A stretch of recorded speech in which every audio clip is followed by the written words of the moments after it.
बातमीपत्रात आता पाहूयात गल्लीपासून ते दिल्लीपर्यंतच्या ताज्या घडामोडींचा धावता आढावा।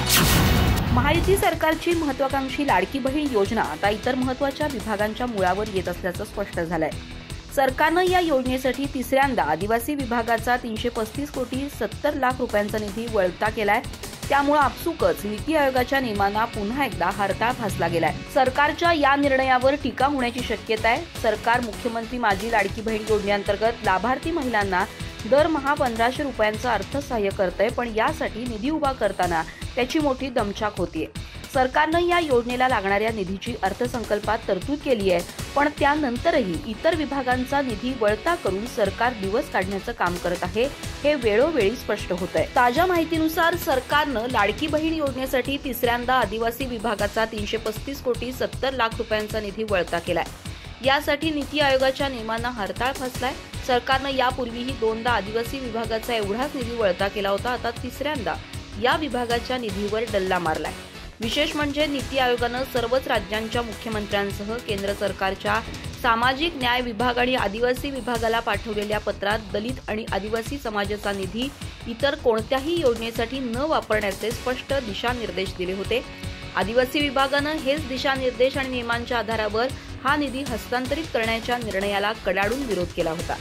नियमानुसार आदिवासी विभागाचा निधी त्याच विभागाच्या लाभार्थ्यांसाठी वापरला जातो, पण अजित पवारांच्या नेतृत्वाखाली अर्थ खात्यानं या नियमाकडे दुर्लक्ष करत आदिवासी खात्याचा निधी मुख्यमंत्री माझी लाडकी बहीण योजनेसाठी वळता केलाय। दुसरीकडे आदिवासी विभागाचे मंत्री अशोक उईके यांनी आपल्या विभागाचा निधी पळवणं हा अपप्रचार असल्याचं म्हटलंय।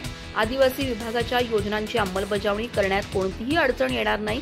लाडकी बहीण योजनेची प्रभावीपणे अंमलबजावणी करणं ही सर्वांची जबाबदारी आहे। त्यामुळे आदिवासी विभागाचा निधी कमी केला असं म्हणण्यात अर्थ नाही। आमच्या विभागाला मागच्या वर्षीपेक्षा 100% जास्त बजेट वाढवून मिळालंय, त्यामुळे विभागाची कोणतीही योजना बंद होणार नाही। केंद्र सरकार 100% आदिवासी विभागाच्या पाठीशी आहे। केंद्राच्या माध्यमातून विविध योजनांसाठी निधी मिळणार आहे, त्यामुळे निधी पळवल्याचा अपप्रचार थांबवावा ही विनंती आहे, असं ते म्हणाले। हॉटेल लिलाव काही माझ्यासाठी झाला नाही, ही लिलावाची 7वी वेळ आहे। टक्केवारी घेणाऱ्यांनी मला बदनाम करू नये असे म्हणत संजय शिरसाट यांनी संजय राऊतांना प्रत्युत्तर दिले आहे। राऊतांनी त्यांच्यावर छत्रपती संभाजीनगरातील हॉटेल खरेदी प्रकरणावरून आरोप केला होता। रात्रीची उतरली नाही की असे प्रकार घडत असतात, ते रोज बडबड करतात, लोकांना त्यांची सवय झाली आहे। छत्रपती संभाजीनगरमध्ये हॉटेल खरेदी प्रकरणात जर काही चुकीचे असेल तर मी समोर येऊन ते सांगू शकतो, पण काही काम कायदेशीर होत असेल तर यांच्यासारख्या टक्केवारी खाणाऱ्या दलालाने बदनाम करण्याचा प्रयत्न करू नये, असे मंत्री संजय शिरसाट यांनी म्हटले आहे। संजय शिरसाट म्हणाले की मी सांगतोय म्हणून विश्वास ठेवू नका, हे सर्व रेकॉर्ड STM कडून मिळू शकते। लिलाव काही माझ्यासाठी झाला नाही, यापूर्वी देखील लिलाव झाला होता। काही जणांनी एकत्र येत आपण काहीतरी व्यवसाय करू म्हणून या प्रक्रियेत सहभाग नोंदवला। मराठी माणूस व्यवसायात जात असताना त्याला पाठिंबा द्यायचा सोडून त्यांच्यावर आरोप करता का? तुम्हाला लाज नाही वाटत का? तुमच्याकडे मनपाला जे दलाल होते त्यातील एकही मराठी नव्हता, असेही शिरसाट यांनी म्हटले आहे। संजय शिरसाट म्हणाले, दलालांनो मेहनत करा, कमवा आणि मोठे व्हा। मुलावर झालेल्या आरोपाबद्दल बोलताना ते म्हणाले की राजकारणामध्ये खालच्या थराला जाऊन राजकारण करणे योग्य नाही। यात कोण कोण होते, मला कसे बदनाम करण्याचा प्रयत्न करण्यात आला, चैन कशी फिरली, याचे उत्तर देणार आहे। मला बदनाम करणारे चेहरे समोर आणणार, असेही त्यांनी म्हटले आहे। राज्यामध्ये गेल्या काही दिवसांपासून झालेल्या मुसळधार पावसामुळे पुण्यासह कोकण, मराठवाडा, विदर्भात नागरिकांचे मोठ्या प्रमाणात नुकसान झालंय। उपमुख्यमंत्री अजित पवार यांच्या बारामती विधानसभा मतदारसंघात देखील पावसानं धुमाकूळ घातलाय। अजित पवार यांनी आज पुन्हा एकदा बारामती मतदारसंघातील नुकसानग्रस्त भागांची पाहणी केली। यावेळी ज्यांच्या घरात पावसाचं पाणी शिरलं त्यांना 10,000 रुपये देणार असल्याची घोषणा अजित पवार यांनी केली आहे। अजित पवार यांनी आज पुन्हा एकदा बारामती मतदारसंघातील नुकसानग्रस्त भागांना भेट दिली। यावेळी त्यांनी पावसामुळे नुकसान झालेल्या भागाची पाहणी केली, तसंच गावकऱ्यांशी संवाद साधला। गावकऱ्यांना दिलासा देत त्यांनी लवकरच उपाययोजना केल्या जातील असं आश्वासन देखील दिलं। शेतीचं नुकसान मोठ्या प्रमाणात झालंय, त्याचे पंचनामे करावे लागतील, त्याला थोडा वेळ लागू शकतो.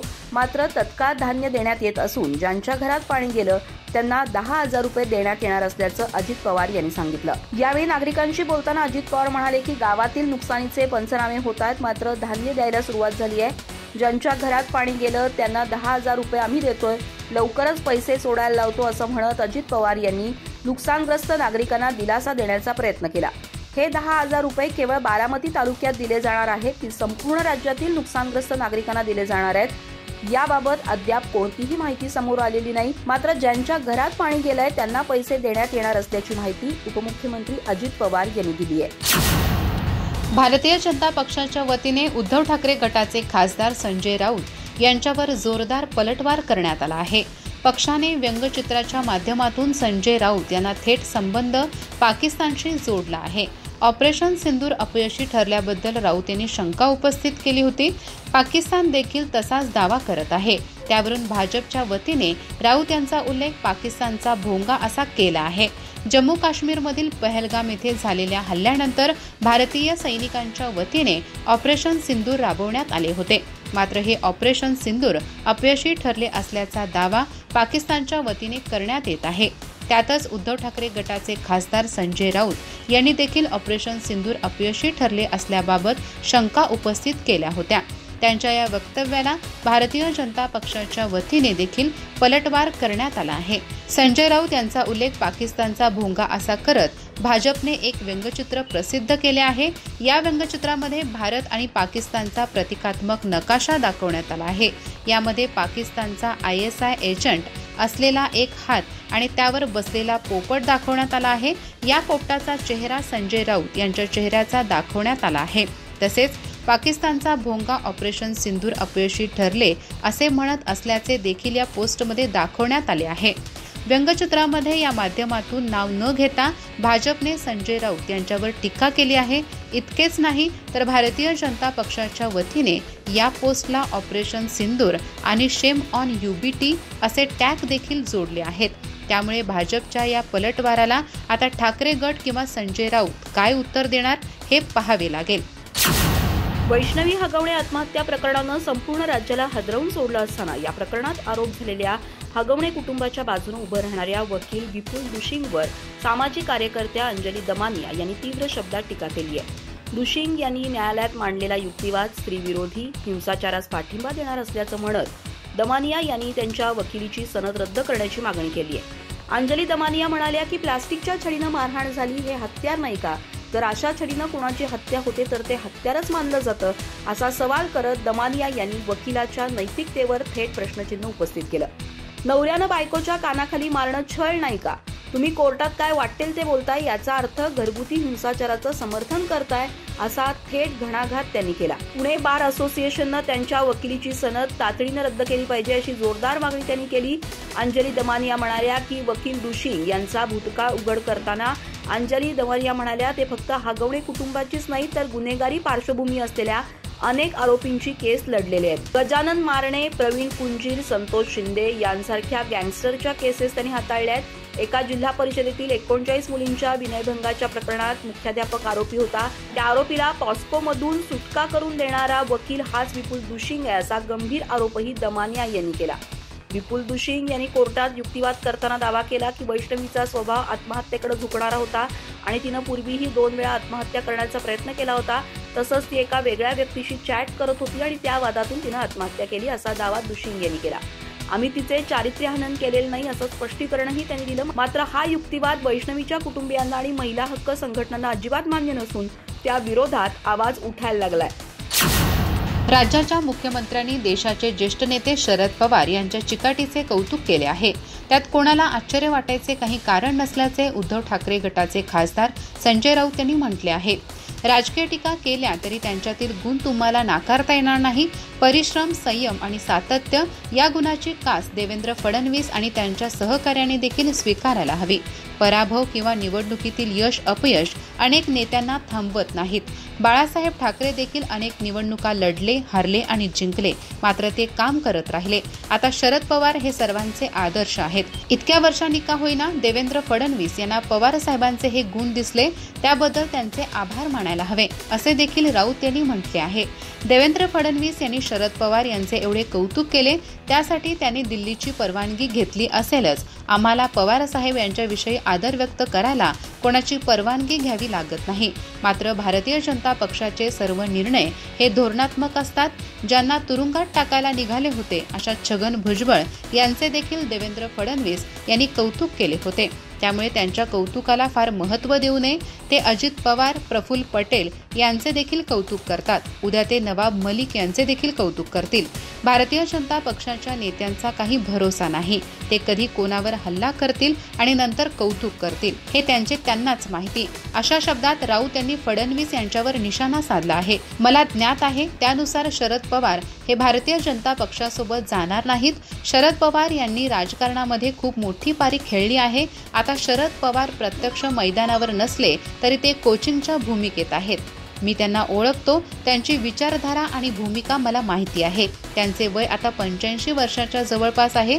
अशा नेत्यांना काम करताना वयाची बंधने नसतात. शरद पवार यांची विचारधारा, त्यांच्या आतापर्यंतच्या भूमिका पाहिल्या तर ते भारतीय जनता पक्षाबरोबर किंवा अशा विचारांच्या लोकांबरोबर कधीच जाणार नाहीत असा मला विश्वास असल्याचे राऊत यांनी म्हटले आहे. बाळासाहेब ठाकरे यांनी घडवलेल्या अनेक नव्या पिढ्या शिवसेना सोडून गेल्या आहेत. त्यामुळे नव्या पिढीबद्दल काही सांगता येत नसल्याचे राऊत यांनी म्हटले आहे. वैष्णवी हगवणे हुंडाबळी प्रकरणात आरोपींचे वकील विपुल दुशिंग यांनी माध्यमांशी बोलताना केलेल्या वक्तव्यावरून राष्ट्रवादी काँग्रेसच्या महिला प्रदेशाध्यक्षा रोहिणी खडसे यांनी तीव्र संताप व्यक्त केला होता. एखाद्या नवऱ्यानं बायकोला 4 कानाखाली मारले म्हणजे तो छळ होत नाही, हे मीडिया ट्रायल आहे असं दुशिंग यांनी म्हटलं होतं. त्यावरून रोहिणी खडसेंनी ट्विट करत वकिलांना चपराक लगावली होती. जो त्या वकिलाच्या 4 कानशिलात लावेल त्याचा मी सत्कार करणार असं रोहिणी खडसेंनी म्हटलं होतं. त्यानंतर आता राज्यभरात त्याचे पडसाद उमटलेत. तसंच वकिलांनी त्यांच्या या वक्तव्याला विरोध दर्शवलाय. त्यानंतर रोहिणी खडसे यांनी प्रतिप्रश्न करत माफी मागण्याची तयारी दर्शवली आहे. या संदर्भात रोहिणी खडसे यांच्यावर वकिलांनी घेतलेल्या आक्षेपानंतर खडसे यांनी एका नव्या पोस्टच्या माध्यमातून वकिलांना प्रतिप्रश्न विचारलाय. पतीनं पत्नीला 4 कानाखाली मारणं हॅरॅसमेंट ठरत नाही, हे वक्तव्य आपल्याला पटतं का असा प्रश्न त्यांनी उपस्थित केलाय. तसंच जर पटत असेल तर मी माफी मागायला तयार असल्याचं खडसे यांनी म्हटलंय.